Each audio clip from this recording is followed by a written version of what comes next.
Make It Stop by Captain Unstoppable. Make it stop! Make it stop! Make it stop! Big Mac screamed as he sprinted through the fields of Sweet Apple Acres. But no matter how fast his hooves ran, his mouth was faster. All of his thoughts were turning into words before he could stop them.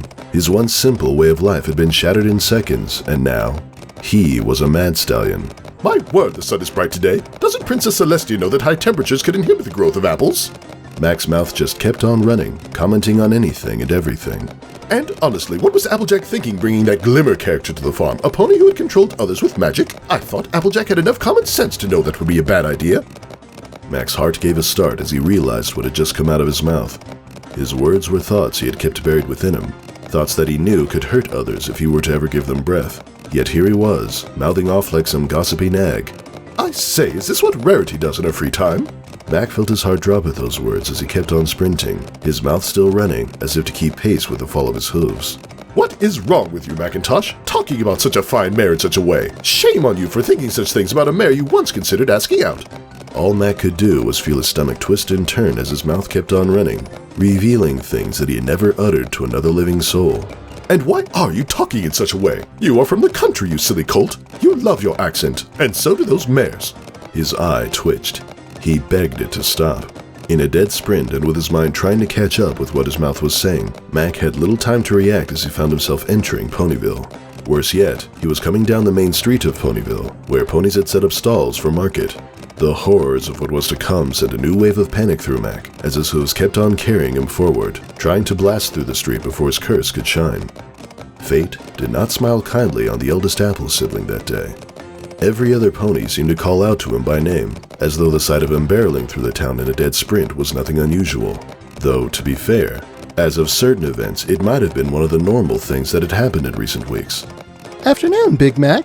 Mac turned to see Carrot Top at her stand covered in carrots ready to sell. Can I interest you in any carrots today? Not in the least. I find your prices too high for the product you serve. Mac tried to bite down on his tongue to silence himself, but his mouth kept going on, acting independently from the rest of him. Most times I can barely stand the taste of them. How he wanted to slam his head against a wall till he was unconscious, but he just kept running through, not daring to look back at the mare. What's up, Big Red? The voice was low and casual, dripping with the ease of one who didn't have a care in the world. Mac recognized Tree Hugger coming into view, waving a hoof at him as she was walking down the streets of Ponyville. Get a job, you dirty hippie! Mac bellowed back, hooves too occupied sprinting to knock his own block off. His father had to be rolling in his grave right now at the way his son was treating mares. But Mac could not help it as he kept on running through the main street, trying not to make eye contact with any pony. The entire time between ponies his mouth kept on running as he commented on what ponies were wearing, the condition of the buildings he galloped past, or the products the ponies were selling. The whole experience was an absolute nightmare. He would have to move far away from Ponyville after today, as far away from Ponyville as he could to avoid the shame. He would have to dye his mane a different color and change his name. He had heard Stalliongrad was nice this time of year. Just as the idea of moving far away danced in his mind, his mouth telling the world around him the idea, as well as about how Stalliongrad was a place where a pony could get work if he was strong enough, he saw salvation. There was a turn up ahead that could lead him straight out of town and back towards the farm. Without hesitation, Mac started to bank a hard right turn and charge for the side street, his mouth rambling on about how he'd not run this hard since the last Iron Pony competition. Hey there, Mac. Where's the fire? Mac's eyes went wide as he came face to face with Caramel, right on the corner leaving Main Street. The dark pony stood just a few yards away, just smiling as if it were any other day. Mac started to skid to a halt, his hooves plowing the street behind him. Caramel flinched, raising one foreleg up to protect himself from the oncoming collision. Luckily, Mac stopped mere inches from Caramel, his eyes wide as he stared down at the stallion, who had his own eyes squeezed shut. Slowly, Caramel opened them to find Mac halted before him, and he gave out a slow breath. Luna, Mac, you nearly gave me a heart attack. You need to stand up for yourself. Mac could only stare down at Caramel, who looked up at him with equally wide eyes. His body wasn't moving, but his stare was locked on Mac, or perhaps was going through him. What? You're too soft. You let ponies walk all over you. Thoughts Mac had once had about his friend started to spill out of his mouth, and it didn't have the decency to ask permission to speak. You're a great friend, Caramel. One of the best I've ever had. But can you stand up for yourself just once? It always seems that you want to be a doormat to let others clean their hooves on. Celestia, bless it, you need to be a stallion once in a while. Go get a date, tell the waiter they brought you the wrong order, just go do it! Mac wanted to bash his skull in, find a deep hole, and bury himself for the rest of his life. Caramel just stared back at Mac, his eyes still dinner plate sized and starting to glisten with tears. Mac, you don't really think that, do you? Mac wanted to stop. He wanted to somehow take back those words, to take back those horrible things, but his mouth kept running without checking in with him again. Indeed, you are a stallion. Stand up for yourself. Luna, I am so sorry, Caramel, but it's true. Do you know how many times I've had to watch you squirm around because you were just too shy to speak up? I'm sorry, Caramel, but it's true, and as much as I am trying to not say anything, I can't stop. Make it stop! Mac all but shrieked as he turned away from Caramel and started to sprint away from him. He didn't dare look back at his friend, or at least the pony that was once his friend. Oh, Celestia, he is going to hate me, Mac said, none of his thoughts being able to stay in his head anymore, all of them being projected out of the gaping hole that had opened in his face. He needed to find a way out of Ponyville, to find somewhere to hide, before he came across another pony he had thoughts about. Rounding another corner, Mac sprinted down the new street, trying to recognize any landmarks that would tell him which was the fastest way out of town, all the while his mouth just kept on chuntering as those deep-buried thoughts came bubbling up to the surface and made themselves known to the world. How is it that the mare-to-stallion ratio is so skewed here? For every stallion that resides here, it seems that there are 10 mares. One could see how this might be a good thing, but such a staggering amount of mares here would make any stallion nervous beyond all comprehension to ask a single mare out. Mac's throat started to hurt. He had never talked for this long, nor in such a manner in all of his life, yet he was compelled to keep talking, his voice sounding not the least bit strained as he spoke. Why is it that any pony wants to live here anyway? Every week it seems that there is a disaster of some kind or yet another world-ending event. I am grateful that at least there has not been any major collateral damage, yet we all keep living here as if there is nothing the least bit wrong with it. What madness is this? Mac just kept on sprinting. His legs were burning, joints aching, begging for him to stop, begging him to let them rest, but still it went on. Still his mouth took aim at the remaining fragments of his reputation. Ignoring the pain, and where it was starting to come from, Mac pushed onward as he kept searching for a way out of town, and back to the safety of his home. Salvation came to him as he saw one of the bridges that led towards the farm. With renewed energy, he pushed his body even harder, the sound of his hooves clopping against the ground nearly drowning out his ranting mouth, but not enough for his liking. Just a few more seconds, Macintosh, and you shall be home, ready to crawl into the first hole you find and bury yourself in it. Oh, there is no way this day could get any worse. The universe seemed to enjoy when ponies used those words, for no sooner had he uttered them did a prismatic Pegasus come soaring out of the sky and land right in the middle of the wooden bridge, facing him head-on. Mac hit the brakes as hard as he could, but he had picked up too much speed.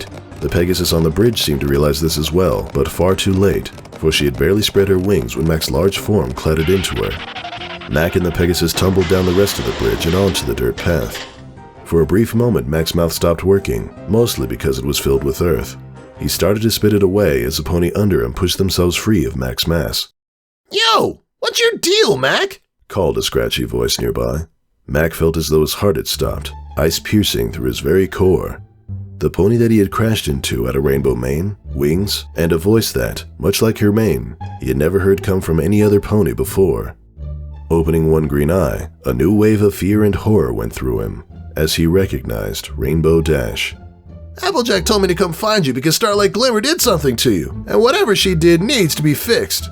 Rainbow had already taken to the air again, a place she so naturally belonged. Ponies all over town said you've been acting strange, so what's up? What did the pink moron do now? You're the cutest filly I've ever met in my entire life, Mac blurted out, his green eyes staring at Rainbow Dash, unable to stop himself. The normally cool and collected pony stared right back at him, tilting her head to one side as she just looked at Mac, who was starting to get up. What? When you tilt your head like that, it makes my heart skip a beat. Even though you could run, fly, and talk rings around me, I can't help that the first word that comes to mind for you is cute. Mac continued, praying to every celestial being he had ever heard of to strike him dead right there and then as his cursed mouth rambled on. From the first time I met you, I thought you were the cutest, sexiest, and all-around most incredible mare I'd ever met. I have been wanting to ask you on a date for so long now, but I'm afraid I would not measure up to you and I would have my heart broken. Rainbow just kept staring at Mac. Her wings had stopped working the moment the word cute glanced off her ears, and she was just watching him, listening to what he had to say. There are so many ways you are just purely amazing, Miss Dash, that I can barely stand it at times. But I know I am nowhere near your league and would only hold such an awesome pony back in life. He started to get to his hooves again, looking every which way for where to run to next. I would very much appreciate to have your company for lunch one day, but after this outburst, I doubt you will ever want to speak to me again, Mac hollered when his eyes locked on a red building in the distance. Now, if you'll excuse me, I'm going to go curl up in a ball and die. With those final words, Mac ran off like a speeding train towards home, towards the safety of the barn, where he could not embarrass himself any further. In his wake, he left a dazed Rainbow Dash still staring at the spot where Mac had been previously, mouth gormlessly hanging open. Wait, did he just call me cute?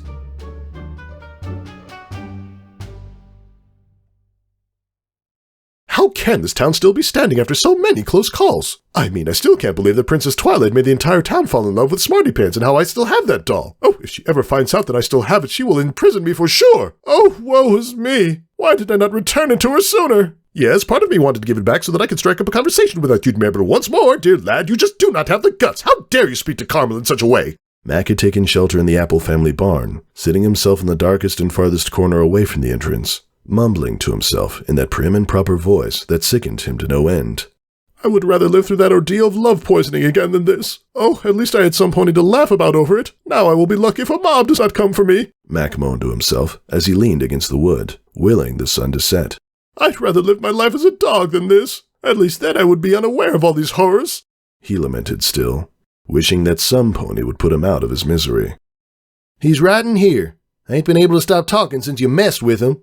I'm sorry. I know. Don't use magic to make ponies act how I want them to. Mac's ears perked up as he heard a pair of familiar voices, and he got quickly to his hooves as the door opened.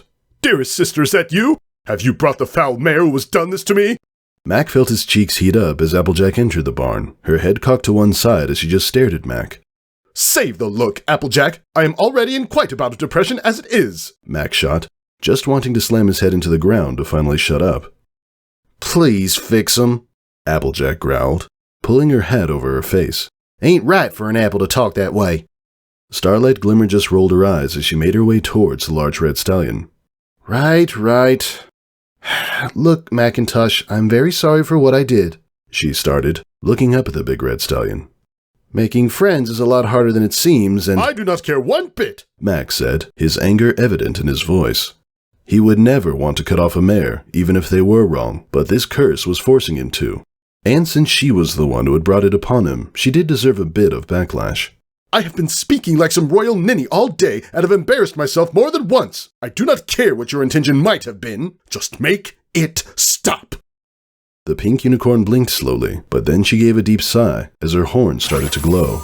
That strange aura that had entered him hours ago started to flow out of his mouth, causing Mac to cough and gag as it returned to Glimmer's horn. The process did not take long, but Mac kept on coughing and gagging at the odd sensation till tears welled up in his eyes. Well, how do you feel? Mac looked up to see Applejack staring at him. He wanted to tell her that it felt like he had just coughed up sandpaper, and that his mouth felt like it had just traveled through the desert. But he didn't. Looking between the two mares, Mac didn't say a word. Not one sound escaped his clamped jaw. A big smile of relief came over him as the nightmare came to an end around him, and all at once he felt completely exhausted. He didn't have the energy to keep standing anymore, and fell onto his side in the barn, eyes closed and a smile on his lips. Well there, Applejack called, coming to his side. You all right there, Mac? She asked, looking down at the stallion. Mac just simply nodded as he laid upon the dirt ground of the barn, having never felt so content in all his life. Applejack just gave out a sigh of relief before rounding on Starlight Glimmer. You better pray he's not a complete mute due to your antics, she growled, marching over to the unicorn. When Twilight finds out about this, oh. Mac didn't need to open his eyes to know that Glimmer was rolling her eyes at Applejack, just by how angry Applejack sounded. Yes, I'm very scared. Now let's let your brother be, Glimmer said, and Mac could hear her hoofsteps leading away. Hey, who said you could tell me what I can and cannot do? Applejack shouted back, taking a hoofstep forward. Mac heard her take a step before he was sure she looked back at him. He raised one hoof up and waved it at her, so she knew she could go. He was more than content to stay right here for the rest of the day and night. He heard Applejack sigh softly before pounding after Glimmer, slamming the bar door behind her. After that, silence filled the barn. Complete and utter silence. Silence that Mac didn't know he had missed until that motor mouth of his finally stalled. Giving a sigh of relief, he let his mind drift away into the land of slumber to let his weary body rest.